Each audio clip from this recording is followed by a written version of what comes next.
ഒരിക്കൽ റസൂലുള്ളാഹി സ്വല്ലല്ലാഹു അലൈഹി വസല്ലമ വീട്ടിലേക്ക് കടന്നു ചെല്ലുമ്പോൾ മഹദി ആയിഷ സിദ്ദീഖ റളിയല്ലാഹു അൻഹ വല്ലാതെ സങ്കടപ്പെട്ടിരിക്കുന്ന രംഗമാണ് റസൂലുള്ളാഹി സ്വല്ലല്ലാഹു അലൈഹി വസല്ലമ കാണുന്നത്.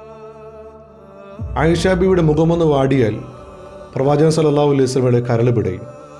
പ്രവാചകൻ സ്വല്ലല്ലാഹു അലൈഹി വസല്ലം ആയിഷ ബീവിയോട് ചോദിച്ചു, അല്ല ആയിഷ, നീ എന്തിനാണ് സങ്കടപ്പെട്ടിരിക്കുന്നത്? റസൂലുള്ളാഹി സ്വല്ലല്ലാഹു അലൈഹി വസല്ലമയുടെ ആയിഷ ബീവി പറയും, നബിയെ, ഞാൻ നരകത്തെക്കുറിച്ചും ഹിസാബിനെക്കുറിച്ചും ആലോചിച്ച് വല്ലാതെ അസ്വസ്ഥയാവുന്നുണ്ട്. അന്നത്തെ ദിവസം അങ്ങേക്ക് എന്നെ എങ്ങനെയെങ്കിലും സഹായിക്കാൻ കഴിയുമോ എന്ന് ആയിഷ റളിയല്ലാഹു അൻഹ റസൂലുള്ളാഹി സ്വല്ലല്ലാഹു അലൈഹി വസല്ലം ചോദിക്കും. പ്രവാചകൻ സ്വല്ലല്ലാഹു അലൈഹി വസല്ലമയുടെ മുഖം വിവരണമാവും. മുഹമ്മദ് മുസ്തഫ തങ്ങൾ ആയിഷ ബീവിയോട് പറയുന്നത്, ആയിഷ, അന്നത്തെ ദിവസം ഞാൻ എങ്ങനെ തരണം ചെയ്യും എന്നുള്ളതിനെ കുറിച്ചാണ് എൻ്റെ ആലോചന.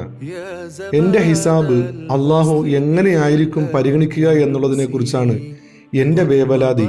അന്ന് എനിക്കിതൊന്നും ശ്രദ്ധിക്കാൻ സമയം കിട്ടുകയില്ല എന്ന് റസൂലുള്ളാഹി സ്വല്ലല്ലാഹു അലൈഹി വസല്ലമ തങ്ങൾ ആയിഷ ബീവിയെ പഠിപ്പിക്കുന്നുണ്ട്. പ്രിയമുള്ളവരെ, നമുക്ക് തിരുത്താനും നമുക്ക് നേർവഴി സഞ്ചരിക്കാനും ഇത്തരത്തിലുള്ള ചില പ്രവാചക അധ്യാപനങ്ങൾ ധാരാളമാണ്.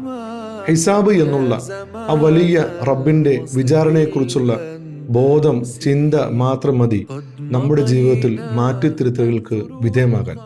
അള്ളാഹു നമ്മളെ അനുഗ്രഹിക്കുമാറാവട്ടെ.